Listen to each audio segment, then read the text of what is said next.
মাশাআল্লাহ, এই সেই উহুদ পাহাড় যেটা ভবিষ্যতে আল্লাহ তাআলা পুরা স্বর্ণ পরিণত করবে। এই পাহাড়কে স্বর্ণ বানাই দেবে, সব যা মাটি আছে সব স্বর্ণ হয়ে যাবে ইনশাআল্লাহ।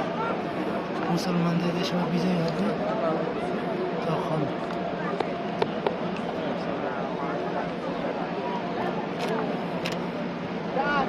এখন রাত বাজে 3:20, রাত্রের 3:20 পাহাড়ের দৃশ্য।